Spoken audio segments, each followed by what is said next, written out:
बिस्मिल्लाहिर्रहमानिर्रहीम।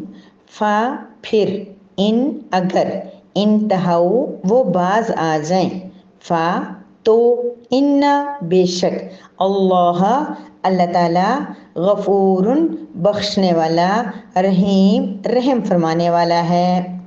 वाओ और कातिलू तुम जंग करना, हम उनसे उस वक्त तक, हत्ता यहाँ तक के, ला ना तकूना बाकी रहे, फितनतुन कोई फितना, वाओ और यकूना हो जाए, अद्दीनु दीन सारे का सारा, लिल्लाही अल्लाह के लिए। फ़ा फिर, इन अगर, इंतहाउ वो बाज आ जाएं, फ़ा पस, ला नहीं, उद्वाना कोई ज्यादती, जायज़, इल्ला मगर, अला ऊपर, अज़्ज़ालिमीन जालिमों के। फ़इन इंतहाउ बस अगर वो बाज आ जाएं, फ़इन्नल्लाह गफ़ूरुर रहीम तो बेशक अल्लाह ताला खूब बख्शने वाला रहम फरमाने वाला है। वक़ातिलूहुम हत्ता ला तकून फ़ितना और उनसे उस वक्त तक जंग करते रहो जब तक कि फ़ितना मुकम्मल तौर पर ख़त्म नहीं हो जाता, यहाँ तक कि फ़ितना बाकी न रहे।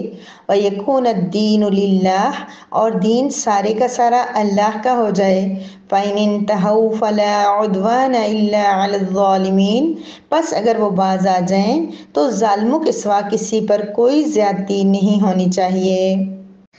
नहमदुहु व नसल्ली अला रसूलिहिल करीम, अम्मा बाद। सूरह बकरा की आयत नंबर 192 है, जिसमें अल्लाह रब्बुल इज़्ज़त है। आप गुज़श्ता आयात के सीक्वेंस को समझना बहुत ज़रूरी है। जिस तरह उर्दू की बुक में सियाक़ो सबाक़ को समझे बगैर बात अच्छी तरह क्लियर नहीं होती थी, इसी तरह यहाँ पर भी इससे पहले वाली आयत मुबारका आपको याद हो, फ्राइडे को आखिरी आयत मुबारका हुई थी कि जंग वगैरह के अहवाल बयान हुए थे और कब अपनी जंग करनी है, किस महीने में करनी है, नहीं करनी, मस्जिद हराम में करनी है, नहीं करनी।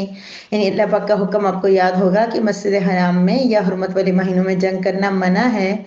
और एक सवाल मेरे जहन में पैदा हुआ था, अल्हम्दुलिल्लाह उसका जवाब मिल गया कि ये सिर्फ इब्तदाई इस्लाम की बात है। इस्लाम जब नाफिज हुआ था उससे पहले, यानी कि जब इस्लाम नहीं आया था, तब इन 4 महीनों में बिल्कुल जंग नहीं की जाती थी और मस्जिद हराम में भी जंग नहीं की जाती थी। अब मस्जिद हराम का हुक्म तो अभी भी बाकी है कि उसके अंदर जंग नहीं करनी चाहिए, लेकिन हुर्मत वाले महीनों में जंग का जो हुक्म था ये अब मनसूख हो गया है। अलबत्ता जो 2 चीज़ें थी, एक तो जंग करना हराम था और दूसरा इनका अदब एहतराम ज़रूरी था। अभी भी इन 4 महीनों की का अदब एहतराम करना, इनमें ज़्यादा इबादत करना, इनमें ज़्यादा जो है ना दूसरों को तकलीफ़ देने से बचना, ये सारी चीज़ें हैं। लेकिन बाकायदा जंग की जो ममनूई थी वो अब मनसूख हो गई है। अब जंग करना ज़रूरत पड़े तो जंग की जा सकती है। अलबत्ता ये है कि मस्जिद हराम के अंदर जो हुक्म है कि अगर कुफ़ार आके आपसे जंग करते हैं तो फिर आप मस्जिद हराम में उनको बदला लेने के लिए या उनसे अपना बचाव करने के लिए जंग कर सकते हैं, अदरवाइज़ आप नहीं कर सकते। ये सारा मजमून आप अच्छी तरह पिछली आयत मुबारका में पढ़ चुके हैं। अब इस आयत में अल्लाह ताला हमसे क्या फरमा रहे हैं, बहुत खुशकिस्मत हैं, बहुत प्यारी मेरी बहनें जो नई इस ग्रुप में आई हैं और कहीं पर भी रब करीम का कलाम पढ़ रही हैं, सुन रही हैं, समझ रही हैं, तो हम देख ही रहे हैं कि हमारे रब हमसे क्या कह रहे हैं, हमारे अल्लाह हमसे क्या कह रहे हैं। अल्लाह पाक हमसे ये कह रहे हैं कि फ़इन इंतहौ फ़इन्नल्लाह गफ़ूरुर रहीम। अब वो पूरे मसाइल बयान हुए थे कि कुफार के साथ जंग करना जायज़ है, आप उनको जो है जो ज़्यादती करें उसका बदला लो, उनसे जंग करो और सब कुछ। अब इस आयत में अल्लाह पाक ये फरमा रहे हैं कि अगर वो बाज आ जाते हैं, अगर वो अपने गुनाहों से बाज आ जाते हैं, अपने कुफर से बाज आ जाते हैं और अपनी ज़्यादतियों से बाज आ जाते हैं, जुल्म से बाज आ जाते हैं, तो तुम देख लो कि फिर अल्लाह चूँकि गफूर रहीम है। अल्लाह ने सिर्फ ये बताया, ये नहीं कहा कि अगर वो बाज आ जाते हैं, आगे अगली आयत में तो फरमाया, लेकिन अभी ये नहीं कहा कि बाज आ जाए तो क्या होगा। अल्लाह कह रहे हैं कि वो बाज आ जाए तो अल्लाह भी बख्शने वाले हैं, रहम फरमाने वाले हैं। यही उन्होंने हालत कुफर में जितनी ज़्यादतियाँ की हैं, जितने जुल्म किए हैं, जो कुछ भी किया है मेरा प्यारा रब, आपका प्यारा रब उनको बख्श देगा और रहम फरमा देगा। मेरी प्यारी बहनों, जो रब कुफार की ज़्यादतियाँ भी माफ़ कर देगा तो हमें क्यों नहीं माफ़ करेगा? वो माफ़ करेगा हमें। जब भी हमसे कोई गुनाह हो जाए, कोई ज़्यादती हो जाए, वो हमें माफ़ कर देगा, लेकिन हमें ज़रा माफ़ी भी तो मांगनी पड़ेगी ना, उस गुनाह को तो छोड़ना पड़ेगा ना। गुनाह को छोड़ना और माफ़ी मांगना ज़रूरी है। उसके बाद वो रब गफूर भी है और रहीम भी है। अपनी प्यारी सी सिफात के साथ अल्लाह ताला ये यकीन दहानी करवा रहे हैं कि अगर वो लोग अपने गुनाहों से बाज आ जाते हैं तो अल्लाह ताला बख्श देंगे उनको। अब देखें कि जंग उहद में आपको पता है कि हज़रत हमज़ा रज़ी अल्लाह तआला अन्हु का न सिर्फ उसने उनको शहीद किया था बल्कि उनका कलेजा निकाल के जाके हिंद को दिया था और उसने वो चुबाया था।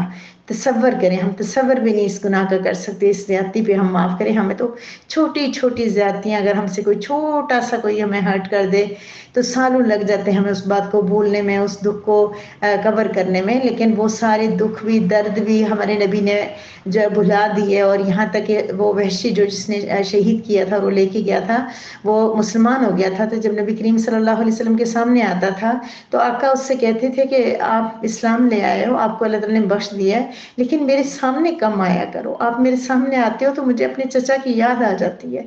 फिर भी हमारे नबी ने उनको माफ़ कर दिया। हम लोग नहीं माफ़ करते। तो हमने क्या करना है? यहाँ आयत से हमें हरी अमली ज़िंदगी से क्या ताल्लुक़ है? हमने माफ़ करना है। हमारा रब माफ़ करता है तो हम अपने रब की जो जो सिफ़ात अपने अंदर लाएंगे ना, तो फिर अल्लाह पाक को अच्छा लगेगा। अल्लाह पाक हमारे ऊपर वो सिफ़त और बढ़ाएंगे। जैसे अल्लाह पाक गफूर रहीम है, हम चाहते हैं हम भी दूसरों पर शफ़क़त करें, रहम करें, दूसरों को माफ़ कर दें, दूसरों की गलतियों को नज़रअंदाज कर दें। तो कल जब हम रब के सामने जाएंगे ना तो अल्लाह ताला कहेंगे ये बंदा होके, ये एक आम इंसान होके बख्शने और रहम करने की बातें करता था, कोशिश करता था, मैं इतना बड़ा गफूर रहीम हूँ, मैं क्यों ना करूँ? फिर अल्लाह हमें माफ़ कर देंगे। ठीक है? तो अल्लाह ताला फरमा रहे हैं कि अगर वो बाज आ जाएं तो यानी कि इस्लाम तमाम अपने से पहले गुनाहों को ढहा देता है। जो कुछ उससे पहले किया अल्लाह ताला माफ़ कर देते हैं। तो यहाँ पर भी यही बात फरमाई गई है। दूसरी आयत मुबारक 193 में अल्लाह पाक फरमा रहे हैं, जंग किस वक्त तक तुमने करनी है? नबी करीम सल्लल्लाहु अलैहि वसल्लम को, सहाबा कराम को कहा जा रहा है किस वक्त तक आपने उनके साथ जंग करनी है? वक़ातिलूहुम हत्ता ला तकून फितनतुम व यकून अद्दीनु लिल्लाह। उस वक्त तक तुमने जंग करते रहना जब तक फितना बाकी ना रहे। फितना क्या था? कि इस्लाम लेने से लोगों को रोका जा रहा था, इस्लाम पर अमल करने से रोका जा रहा था, इस्लाम के खिलाफ प्रोपगंडा किया जा रहा था, इस्लाम से लोगों को दूर किया जा रहा था। जो आज़ादी होती है कि इंसान की, वो जो चाहे जो मज़हब इख्तियार करे, जिस चीज़ को चाहे एक्सेप्ट करे, उसको सल्ब किया जा रहा था। तो अब जब ये काम ख़त्म हो जाएगा, ये मुशरिकीन मक्का सारे मुसलमान हो जाएंगे, फितना ख़त्म हो जाएगा, तो फिर तुमने भी जंग नहीं करनी। उस वक्त तक जंग करते रहना जब तक फितना बाकी न रहे। और याद रखिए कि ये मक्का मुकरमा की बात हो रही है। मक्का मुकरमा के अंदर अल्लाह पाक ने फरमा दिया कि अगर फितना ख़त्म हो जाए तो जंग भी ख़त्म हो जाएगी। कब फितना ख़त्म होगा टोटली तौर पे? वयकून अद्दीनु लिल्लाह, जब सारे का सारा दीन अल्लाह का हो जाएगा, जब तमाम मुशरिकीन मक्का इस्लाम लेके आ जाएंगे।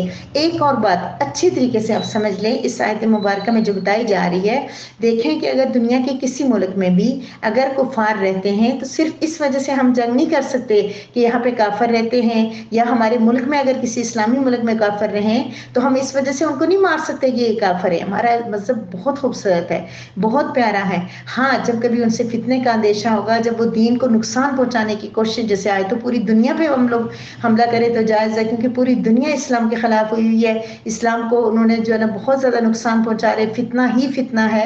आज के दौर में हर जगह जो है इक़दामी जहाद किया जा सकता है, लेकिन वो अलग बात है हम जहाद क्या करेंगे, हम दिफाई जहाद नहीं कर सकते।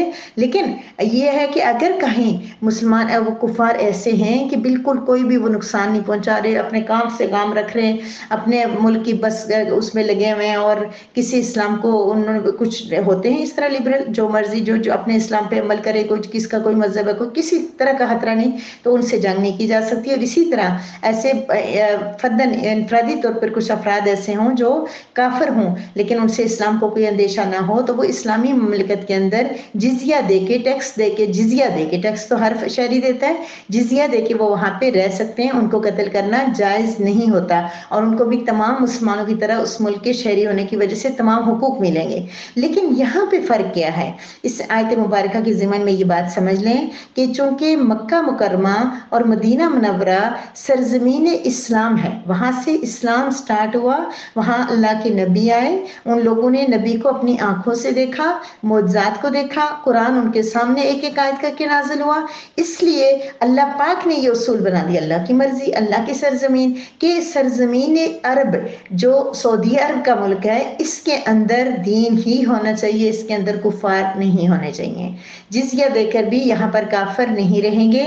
کافروں کے لیے یہاں پہ اس آیت مبارکہ کے اندر کیا بتایا گیا؟ 3 صورتیں یہاں پہ رہ گئی تھی باقی. ایک کہ وہ مسلمان ہو جائیں سب سے بیٹر، پھر وہ وطن چھوڑ کے وہاں سے چلے جائیں، ان کو آرڈر دے دیا. یہ نبی کریم صلی اللہ علیہ وسلم کے دور کی بات ہو رہی ہے کہ ان کو کہہ دیا گیا تھا کہ یہاں سے چلے جاؤ آپ. جو چلے گئے ان کو بھی امن مل گیا. اور تیسری صورت یہ تھی کہ اگر کوئی مسلمان بھی نہیں ہو رہا اور وہاں سے جا بھی نہیں رہا تو اس کو قتل کرنا، اس کو قتل کر دیا جائے، کیونکہ نبی کریم صلی اللہ علیہ وسلم کے مکہ اور مدینہ میں کافر نہیں رہ سکتے تھے. ٹھیک ہے، تو پھر اب یہاں پر اللہ پاک کیا فرما رہے ہیں؟ تو یہ چیز کہ دین سارے کا سارا، یعنی اسلام سرزمین عرب میں سارے کا سارا دین اللہ کا ہو جائے تو پھر لڑائی نہیں کرنی. فَإِنِ انْتَهَوْا فَلَا عُدْوَانَ إِلَّا عَلَى الظَّالِمِينَ. اگر وہ باز آ جائے تو ظالموں کے سوا کسی پر جملہ سمجھ جائیں. اگر وہ باز آ جائیں تو نہیں زیادتی ہوگی مگر ظالموں پر، یعنی باز آ جائیں تو ان پہ کوئی زیادتی کرنا اب جائز نہیں ہوگی. زیادتی تو ویسے بھی جائز نہیں ہے. زیادتی سے کیا مراد ہے؟ زیادتی سے مراد وہ جو تھا نا کہ برابری کا مقابلہ تھا، کہ اگر وہ مارے تو آپ بھی مارو یا ان کو مارو کیونکہ انہوں نے فتنہ پھیلایا ہے، تو وہ مراد ہے. یہ زیادتی نہیں مراد کہ کوئی کچھ بھی نہیں کر رہا اور اس کو کچھ کہنا، جو عام ضمن میں ہم نے اس دن پڑھا بھی تھا زیادتی کے بارے میں. یہاں مراد نہیں ایکولنس، یعنی کہ وہ اگر جنگ کریں گے یا نقصان پہنچائیں گے تو جو بدلے میں آپ کو جہاد کی اجازت دی گئی ہے، قتل کرنے کی، جنگ کرنے کی، وہ اب منع ہو گئی ہے. ہاں علی الظالمین، آج بھی اگر کوئی مکہ میں مدینہ میں کوئی ظالم ہے یا دنیا میں بھی کوئی ظالم ہے، اور وہ ظالم سے مراد کیا ہے؟ کہ اسلام کو نافذ کرنے میں رکاوٹ ہو، اسلام کے پھیلانے میں رکاوٹ ہو، تو اس پر عدوانہ، زیادتی سے مراد کیا ہے؟ کہ اس کو قتل کرنا جائز ہے. ان باتوں کو آپ اچھی طرح سمجھ لیں.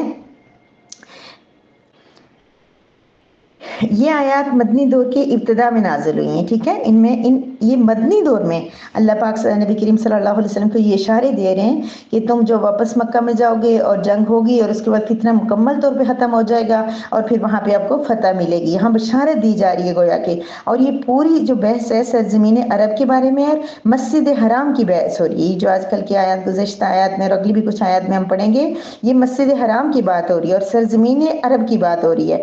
ٹھیک ہے، اور اس لیے یہاں پر وہی مراد ہے. الا علی الظالمین دوبارہ کیوں فرمایا؟